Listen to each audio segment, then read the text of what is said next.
السلام عليكم متتبعي قناة حلويات هدى. وصفة اليوم وهي جيلي بالفراولة، كيجي هائل ورائع في المذاق. فإلا عجبتكم وصفة اليوم ما تنسوش الاشتراك والضغط على الجرس ليصلكم كل جديد. نخليكم مع المقادير وطريقة التحضير.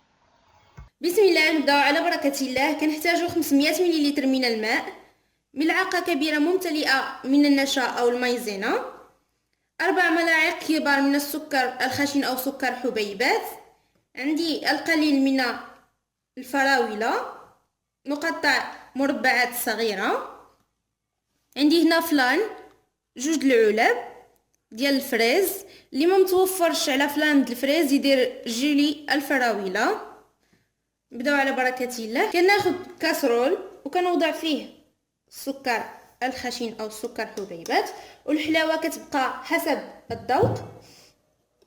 وهنايا ملعقه كبيره من النشا او المايزينا، وغادي نضيف فلان د الفريز. كناخد ملعقه خشبيه، تنخلط النواشف، ثم غادي نضيف الماء، ثم غادي نوضعو على نار هادئه مع التحريك حتى كنحس به عقد ليا الخليط.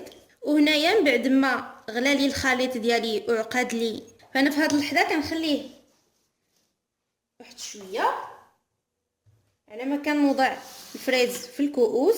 انا هنايا كناخذ واحد المول او قالب اللي كيكون فيه هاد لي مادلين هادو، وغادي نوضع الكؤوس ديالي بهذه الطريقه هذه يكونوا مائلين، وغادي نوضع فيهم الفريز غير من واحد الجانب.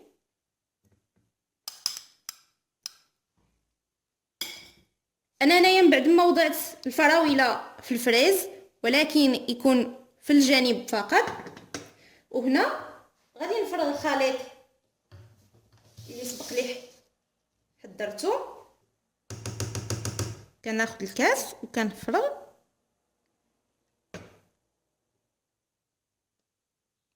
بهذه الطريقه هذه.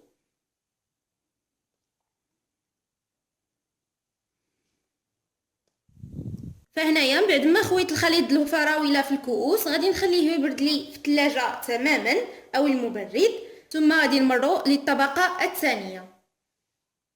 بالنسبه للطبقه الثانيه كنحتاج بودره كريم شونتي 100 غرام، عندي 500 ملل من الحليب، ملعقتين كبيرتين ممتلئتين من النشا او المايزينا، ملعقتين كبيرتين من الدقيق، 4 ملاعق كبار من السكر الخشن أو سكر حبيبات، كيس من الفاني من وزن 7 غرام. وبالنسبة للحلاوة كتبقى اختيارية. غادي نوضع النواشف كلهم في كسرونة،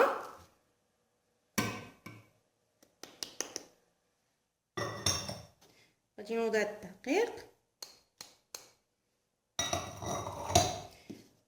والفاني، وغادي نخلط النواشف. الا بودره كريم شونتي ما غاديش نوضعها دابا.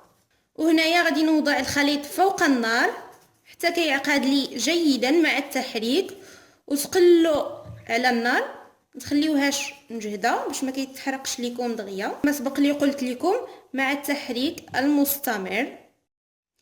وهنايا من بعد ما عقد لي الخليط، فانا هنايا غادي نضيف له بودره كريم شونتي، غادي نفرغها الفوق منه وهي سخونه، ثم غادي ناخذ الخلاط الكهربائي كنخلط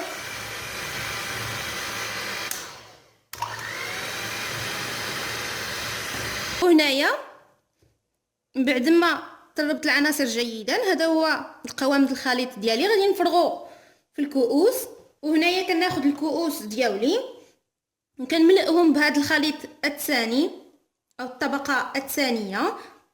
انا هنايا غادي نحاول انني ندير بالمعلقه بهذه الطريقه هذه باش يجيني ساهل، وغادي نملئهم جيدا وتقادوا بالمعلقه.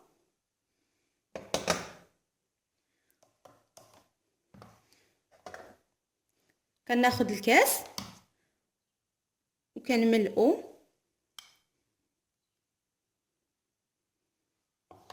كتحاولوا تقادوا بالمعلقه كما لاحظتوا بهذه الطريقه هذه.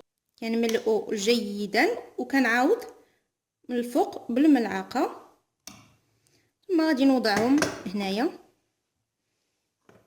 وغادي نستمر بنفس الطريقه حتى نكمل الكميه كامله. وهنايا بعد ما فرغت الخليط في الكؤوس بهذه الطريقه هذه، فهنايا كما لاحظتوا كيجمد دغيا.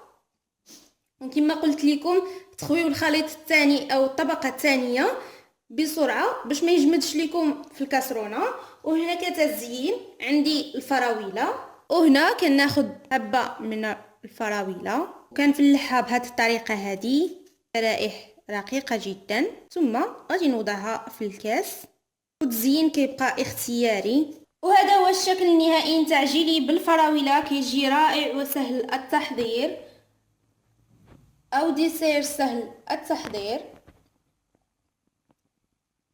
كيجي مذاقه هائل ورائع. فإلا عجبتكم الوصفة ديال اليوم ما تنسوش الاشتراك والضغط على الجرس ليصلكم كل جديد.